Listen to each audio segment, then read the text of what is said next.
I met Kelly when we were 15 years old on the school bus. And it didn't take me long to realize that this girl loved animals. Any animal to her is a friend. She even loves bugs, if you can believe that. Spiders are carefully picked up and thrown out of doors to die a slow lingering death or a short violent death, but she will not take responsibility for voluntarily killing a bug very often. And so it was just a matter of time before she was drawn to honeybees. And she is fulfilled and fascinated and thankful to be able to have become a bit of a beekeeper. I think if she had her choice, she would name every single one and probably bring them into the house if I would allow it. As I think about bugs and the fact that they are everywhere, I've heard that the biomass of bugs is much bigger than the biomass of humans on this planet. I don't know if it's true. But it occurs to me that of the flying insects, there are two broad general categories. Those that we love and those that we hate. We love butterflies, we love moths. We love, when we think about it, honeybees and pollinators. And we hate mosquitoes and we hate wasps and hornets, and we're deathly afraid of them. And last summer we had examples of both of these broad general categories in Nate's front yard. One evening, Nate called his mom and said, "Mom, there's a big swarm of bees in my neighbor's oak tree." And so we went over there and we had a wonderful time. Kelly has recently got a bee vacuum. It's a great tool, and she's still getting familiar with it, and we're getting acquainted. And there would be a lot of different ways to capture this swarm, mostly just knocking them down and letting them land in a box and waiting for those who are dislodged and flying around to find their way home. But she wanted to use her vacuum on this swarm, and it's a gentle, if time-consuming, but interesting way to get a swarm of bees in a box.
After dark some night, when they're all in there. We'll take them next week. Yeah. So they're going to be able to like come and go out of this like whenever Absolutely. they want?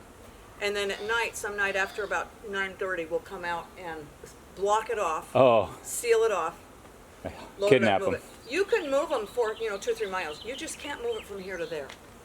If you do that, they'll go back to that place. Oh, wow. And they just keep going back and dying. So you either have to move it several miles and then back again, or like our house is 8 miles from here, so that's fine. Just make sure these sides are really even. Sides are perfectly even over there. It wasn't 5 days later that Nate called me and said, "Hey, can I borrow your bee suit? There's a wasp's nest right over my front door."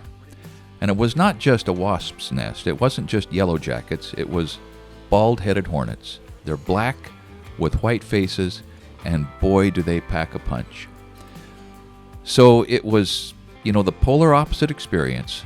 There was the satisfaction of gathering up a little swarm of wonderful bugs, and there was the dark satisfaction of wreaking havoc on a colony of really diabolical little creatures. My kids are out here all day long. It's summer break. They're riding their bikes and scooters right under this. And these things are mean. I got stung once when I was a kid. It felt like I got shot. I'm not kidding. It was next level intensity from an insect for me. I've wiped out hornet nests in 2 or 3 ways. The one that was the most fun was I took a 12 gauge and just blew one apart. I've run over them with cats. I have stomped them with excavators. But hands down, the safest, most effective, and frankly satisfying way is to get a can of Bebop or some other long-distance mineral spirit can and just nuke those things. They never even know what hit them. Nobody flying around you even? Nope, got every one of them. Oh my gosh. That is amazing. I can't believe how it just chewed their nest up. Yeah, it just obliterated it. Yeah, that's a great product, man. Holy cat. Were they falling out as you were spraying them? Yeah, I had some of the mist down in my eyes so I wasn't seeing too close. Oh. Yeah. Around it. Are they?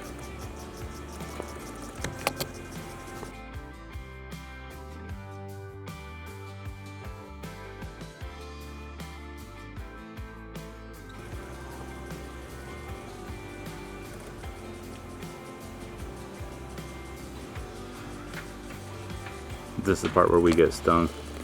Yeah.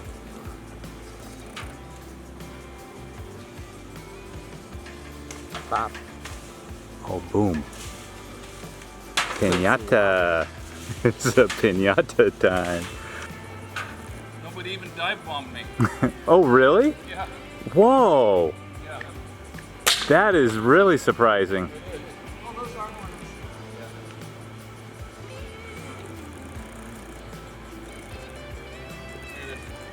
It's soggy.